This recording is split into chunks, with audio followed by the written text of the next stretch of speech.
तो न मिळाल्याचं खंत नाही, कारण राजकीय लोक हे 420 असतात आणि ते 420 रुपयाची फसवणूक काही आज नाही केली, हजारो वर्षापासून ही फसवणूक सुरू आहे आणि फसवणूक चालू राहील.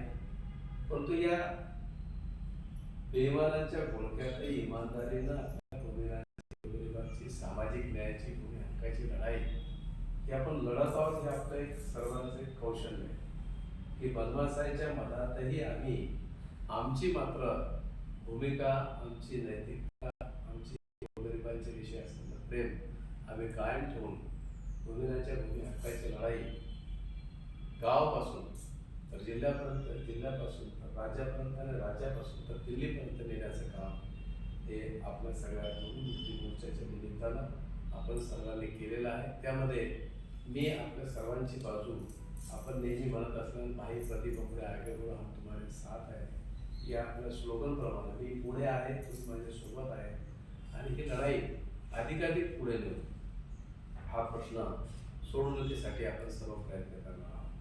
नव्यानं सरकार आलेलं आहे, त्या सरकारमध्ये आता आपलं कोणी नसल्याचं दिसतं आणि जे कोणी आहे ते आपलं काम करतील काही याच्यावर काही आपली काही गॅरंटी नाही. म्हणजे एखादं संजूभाऊ गायकवाडशी रामेश्वरचे आणि शेषरावचे संबंध चांगले असतील तर संजूभाऊ आपलं काम करून काही गॅरंटी. कारण याच्या पहिले विजयराज होते, त्यांनी तेच केलं. संजूभाऊ 5 वर्ष गेले, 5 वर्षात त्यांनी कधी आवाज उचलला नाही. कधी आमच्याकडे राहुल भाऊ होते, कधी श्वेताताई होतं, त्यांनी कधी विधानसभा म्हटलं नाही. असे हे प्रश्न जे आहेत या प्रश्नाच्यासाठी आपल्याला आपले आवाज बाबासाहेब ठाकरे म्हणायचे की तुम्हाला तुमच्या अधिकार आणि हक्क मिळवून देण्याचे तरतूद मिळवणुकीसाठी तुम्ही सत्तेत सहभागी झाला आणि सत्ता अशी गोष्टी की अनेक वर्षापासून जे आमचे नेते आहेत तर ते अजूनपर्यंत सत्तेमध्ये गेलेले नाहीत, पूर्ण तर गेलेलेच नाही आणि जे आहेत ते आपल्या प्रश्नाच्या बाबतीमध्ये फार बोलत नाही. अशा परिस्थितीमध्ये आपण काय केलं पाहिजे, अशा परिस्थितीमध्ये आपण काय केलं पाहिजे, काय निर्णय घेतला पाहिजे. तर सत्तेशिवाय सुद्धा, सत्तेत आम्ही जाऊ शकलो नाही परंतु सत्तेच्या व्यतिरिक्तही तुमचे न्याय हक्काचे तरतूद हे संविधानात करून ठेवलेले आहे. ते संविधान आज ज्याच्या भरोश्यावर आपल्याला करायचं आहे त्या संविधानाला सुद्धा या देशातली मनवादी प्रवृत्ती, सत्तेत असलेले प्रस्थापित राजकारणी, विद्यमान सरकार आणि विद्यमान महाराष्ट्र सरकार हे संविधानाला सुद्धा छेद देण्याच्या प्रयत्नात आहे.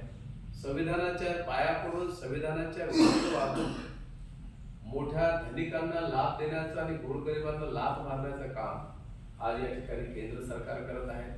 तेच महाराष्ट्रातही सरकारने फुले शाहू आंबेडकरांचा विचार सांगून आम्ही त्या विचाराचे छत्रपती शिवाजीच्या विचाराचे आम्ही अनुयायी आहोत, कट्टर सैनिक आहोत.